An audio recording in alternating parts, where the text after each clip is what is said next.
तो आज का हमारा टॉपिक है diabetic retinopathy.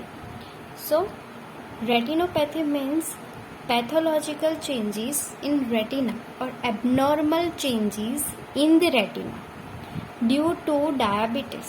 So retinal changes is seen in patient with diabetes mellitus. It causes the blindness. So diabetes से retinopathy होगा. सो फर्स्ट हम देखते हैं उसके pathogenesis.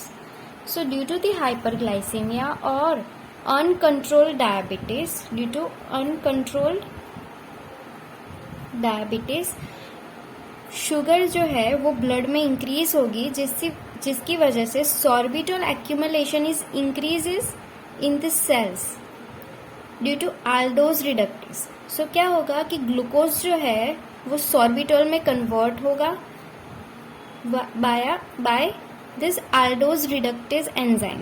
So sorbitol accumulation increase in cell, then advanced glycation end product is also increases. Protein kinase C activate होगा due to this hyperglycemia and increases the free radicals that lead to excessive oxidative stress to cells. इन सभी से क्या होगा कि anatomical lesion होगा in the blood vessels, mainly capillaries, arterioles and the venules. तो उसमें anatomical lesion होगा mainly endothelial जो है, damage of endothelial layer, endothelium in the arteriole, venule and the capillary, and loss of pericytes from the capillary. So this all condition it can lead to the loss of pericyte. अब pericyte क्या होता है कि artery and capillary. artery जो है उसकी wall वो tunica intima, tunica media and tunica adventitia layer होता है, but in the capillary only endothelial layer ही होता है, only endothelial layer and outside pericytes होते हैं.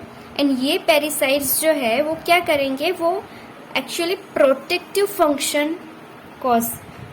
फंक्शन है कैपिलरी का, कैपिलरी को प्रोटेक्ट करेंगे. एंड कॉन्ट्रेक्टाइल फंक्शन है, मीन्स आर्टरी और वीनस वेन जो है उसमें ट्यूनिका मीडिया होता है, ट्यूनिका मीडिया जिसमें मसल लेयर होते हैं, but in the capillary only endothelial layer होता है. No muscle layer is present, no smooth muscle is present in the capillary. So contractile function जो है वो नहीं हो पाएगा. But due to this pericyte contractile function provide करेगा for capillary, for blood जो है वो आगे वेन्यूल्स में जाएंगे from the capillary due to this pericyte. So loss of pericyte loss होगा तो प्रोटेक्टिव फंक्शन भी लॉस होगा, जिससे कि कैपिलरीज जो है वो लीकी हो जाएगी. राइट, कैपिलरीज जो है वो लीकी होगी एंड कॉन्ट्रेक्टाइल फंक्शन जो है वो लॉस होगा. राइट, तो लीकेज ऑफ फ्लूइड होगा from the capillary and hypoxia होगा कि टिश्यू जो है उसको ब्लड नहीं मिल पाएगा, तो हाइपोक्सिया होगा. एंड हाइपोक्सिया से क्या होगा, increase VEGF, that is vascular endothelial growth factor. Vascular endothelial growth factor वो इंक्रीज होंगे, प्लेटलेट डिराइव्ड ग्रोथ फैक्टर भी इंक्रीज होंगे. Okay, increase platelet derived growth factor. इससे क्या होगा, नियोवास्कुलराइजेशन होगा. व्हाट इज नियोवास्कुलराइजेशन, तो new capillary formation. Okay, new capillary formation होगा due to hypoxia.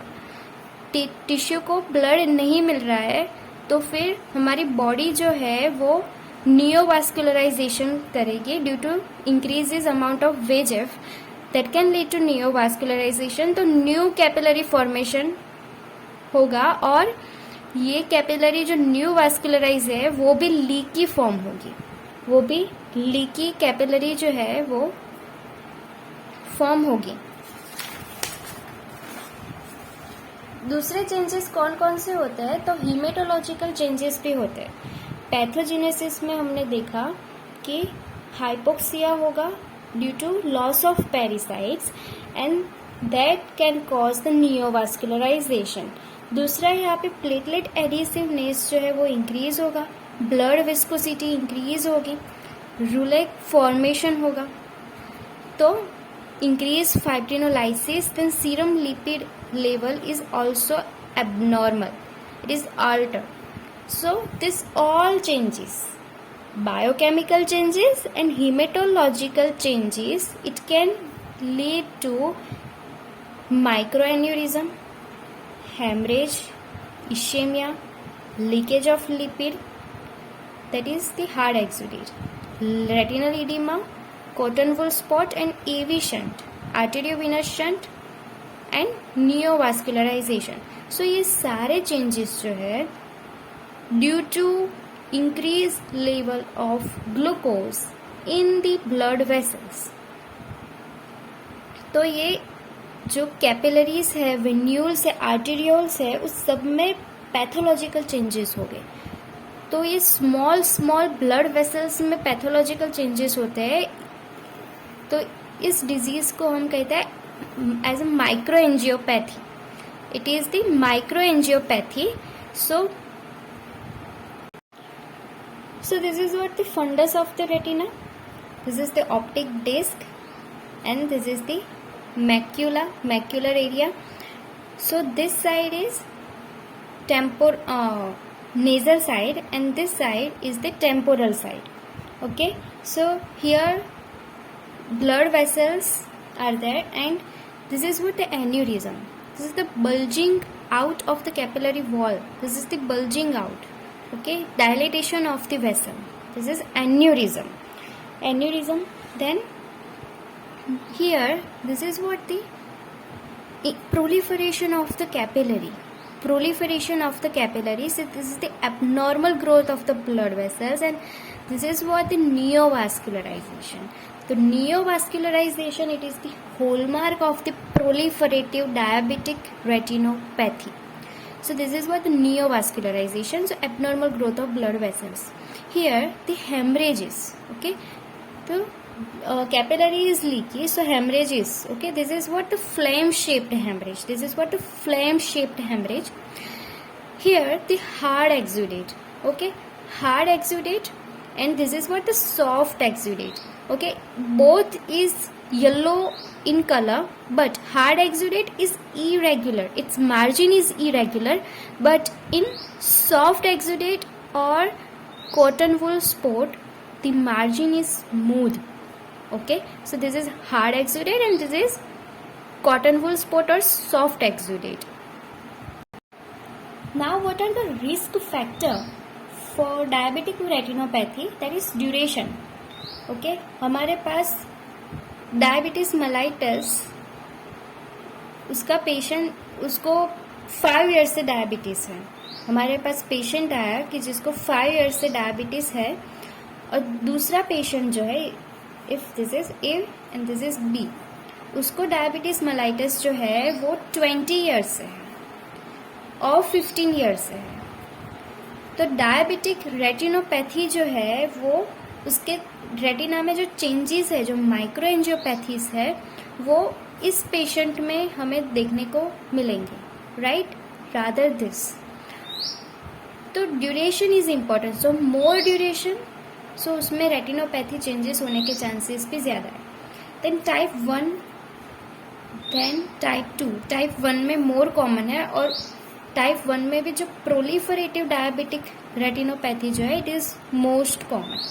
Then female में कॉमन है, then increases level of the HbA1c, then uncontrolled diabetes है, in pregnancy, in hypertension, then smoking, obesity, anaemia, hyperlipidaemia, diabetic nephropathy है। तो ये सारे patient में ये diabetic retinopathy, abnormal changes in retina, microangiopathies in retina होने के चांसेस ज़्यादा होंगे। तो this are the risk factor for diabetic retinopathy. अभी हम बात करेंगे क्लासिफिकेशन। तो क्लासिफिकेशन में एक this is what the non proliferative diabetic retinopathy. Actually diabetic retinopathy जो है उसके 2 मेजर ग्रुप है, एक तो नॉन प्रोलिफरेटिव होता है, दूसरा proliferative. Proliferative means proliferation of the capillaries, proliferation of the small blood vessels. So that is, उसको हम क्या कहते हैं, neovascularisation. Neovascularisation, so neovascularisation is the hallmark of this proliferative diabetic retinopathy. And what is the non proliferative? So यहाँ पे हम बात करेंगे कि नॉन प्रोलिफरेटिव डायबिटिक रेटिनोपैथी में कौन कौन से ऑफ्थल्मोस्कोपिक फीचर्स हमें दिखाई देंगे, राइट। हम फंडोस्कोपी से हम फीचर्स, उसके साइंस देखेंगे in the retina. So what are the changes in the non-proliferative diabetic retinopathy? So first one is the microaneurysm. So dilatation of the capillary, so due to the loss of the पेरिसाइट जो है वो loss होंगे कि जिससे ये माइक्रोएन्यूरिज्म होगा, ठीक है। Second thing is haemorrhage. So haemorrhage तो due to the leaky capillary, due to leaky capillaries haemorrhage होगा। तो डॉट एंड ब्लॉट हेमरेज होता है, फ्लेम शेप्ड हेमरेज हो। डॉट एंड ब्लॉट हेमरेज की जो डीप लेयर्स में होते हैं, in outer nuclear layer, outer plexiform layer, उसमें ये डॉट एंड ब्लॉट हेमरेज होंगे और flame shaped haemorrhage. So it's looking like flame, right. So flame shaped haemorrhage वो सुपरफिशियली प्रेजेंट होते हैं। It is most commonly present in the nerve fibre layer. we have 10 layer of the retina. In this the 9th layer is the nerve fiber layer. So nerve fiber layer में hemorrhage होगा तो वो flame shaped होंगे, ठीक है। Then exudates में hard exudate होते हैं, soft exudate होते हैं, okay। hard exudate means कि वो yellow white waxy patch होंगे, right।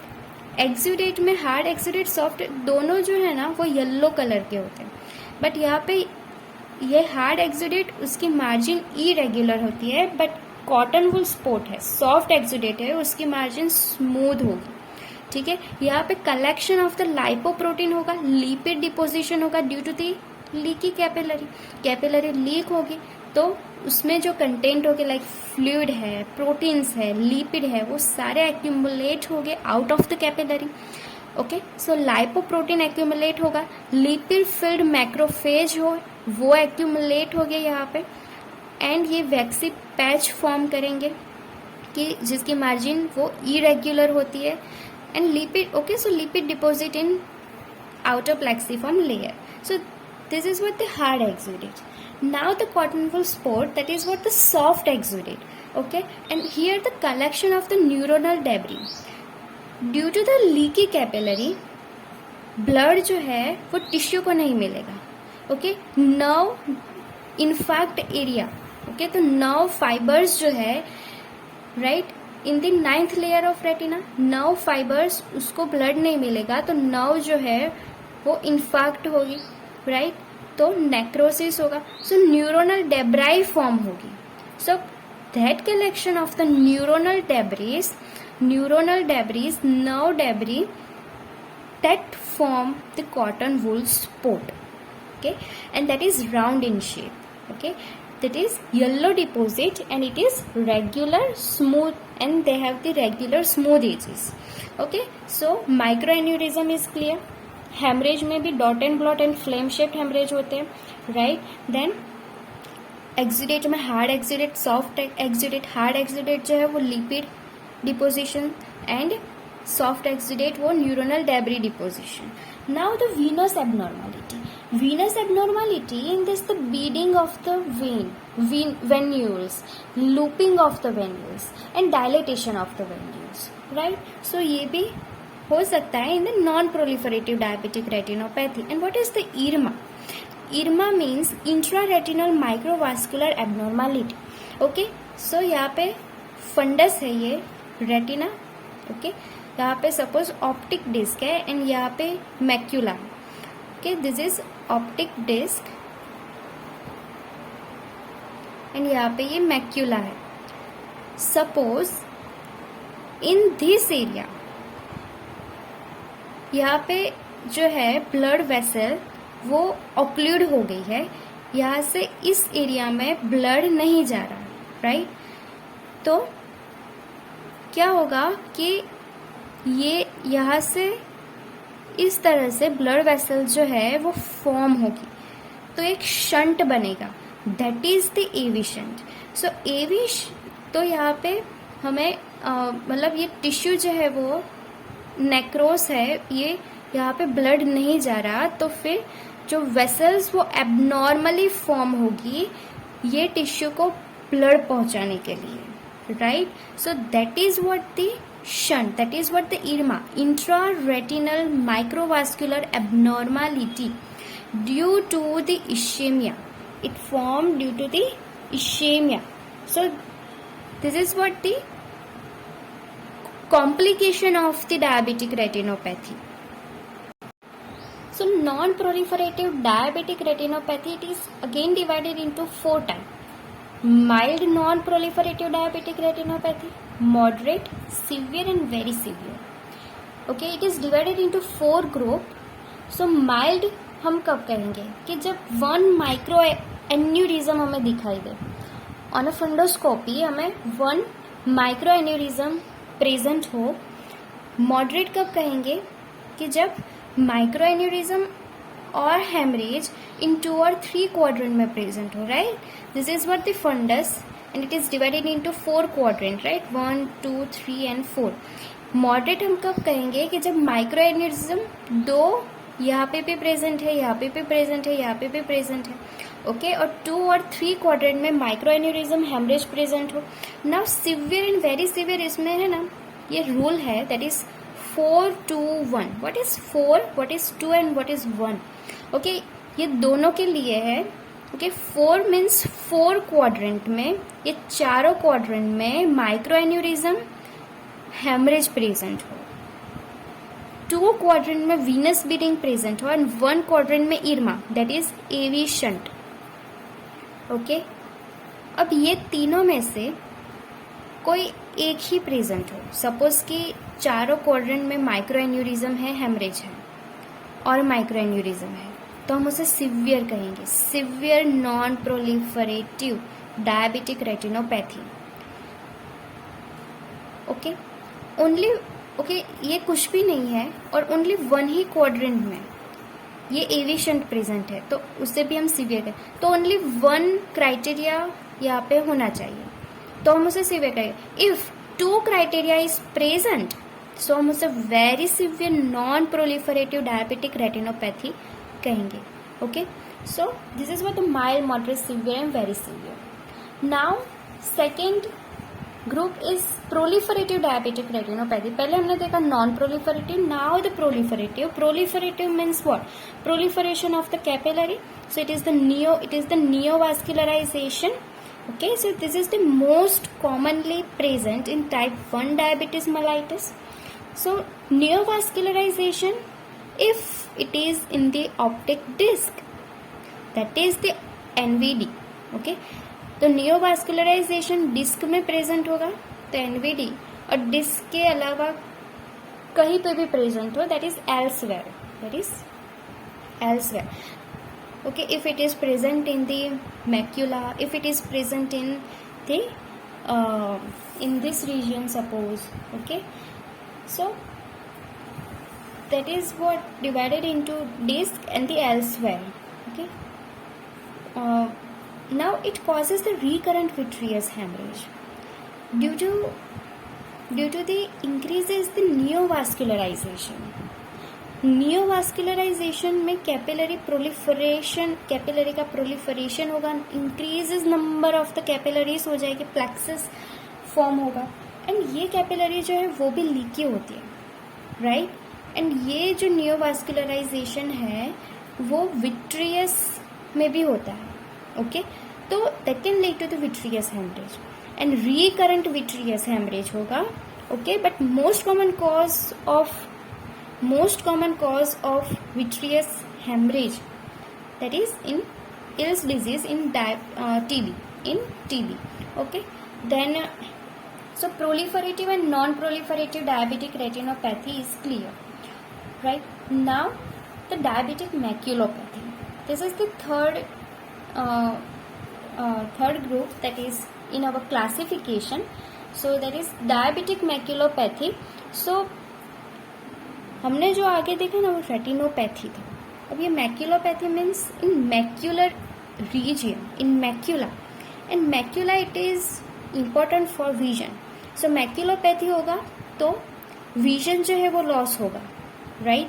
So it is mainly associated with proliferative and non proliferative diabetic retinopathy. Now the diabetic macular oedema, okay, macular oedema, oedema क्यों होता है? Due to the leaky capillary. Okay, हमने pathogenesis में ही देखा है कि कैपिलरीज जो है हमारी लीकी है, राइट? सो लीकी कैपिलरी से क्या होगा? इडीमा होगा, डायबिटिक मैक्यूलर इडीमा होगा, right? Due to the increase permeability of the retinal capillaries, okay, और leakage of leaky capillaries, okay. Then this is what the significant clinically significant macular edema. Okay, clinically significant macular edema उसके 3 criteria है. Okay, तो on slit lamp examination hemorrhage exudate present within 500 micrometer from center of macula. तो ये हमारा funds है. Okay, यहाँ पे ये मैक्यूलर रीजियन है. तो from centre of macula 500 micrometre area, उसमें हेमरेज है, एक्सुडेट है, उसमें मैक्यूलर इडीमा है. ओके, एंड रेटिनल थिकनिंग जो है वो 1.5 mm इंक्रीज है. ओके, थिकनिंग जो है अप टू 1.5 mm है. तो ये 3 में से कोई एक भी क्राइटेरिया प्रेजेंट हो तो उसे हम कहेंगे clinically significant macular oedema. Okay, it is the diabetic मैक्यूलोपैथी.